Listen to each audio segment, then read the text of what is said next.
చాలా వరకు మన కోరికలే మన కష్టాలకు కారణాలు. అందుకే మనకు కోరికలు లేని స్థితిని గాని, లేక కోరికల నుండి విముక్తిని గాని ప్రసాదించమని భగవంతుని ప్రార్థిస్తాం.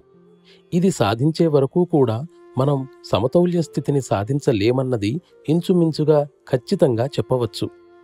కోరికలు లేకపోవడం అంటే ఇకపై సంస్కారాలు ఏర్పడకుండా ఆపివేసినట్లే. ఇక మిగిలినది కేవలం ఇంతకు ముందు ఏర్పరచుకున్న సంస్కారాల ప్రభావాన్ని అనుభవించటమే. అవి కనుక అనుభవించటం పూర్తయిపోతే మోక్షస్థాయికి చేరుకున్నట్లే. ఆ విధంగా నా గురుదేవులు నిర్దేశించిన ఆధ్యాత్మిక శిక్షణలో శుద్ధి చేయటం, సంస్కారాలను తొలగించటమే అతి ముఖ్యమైన అంశాలు. ఆ ప్రకారంగానే సాధ్యమైనంత త్వరలో మీలో సామరస్యం, ప్రశాంతత నెలకొల్పడానికి నా సాయశక్తులా మీ సేవలో ఉండే ప్రయత్నం చేస్తున్నాను. కాబట్టి మీరు నాతో మీ సమయాన్ని వృధా చేసుకోవటం లేదనుకుంటున్నాను. మీరు తప్పక వెలుగును చూస్తారని, అది ఈ జన్మలోనే అవుతుందన్న విశ్వాసం నాకుంది.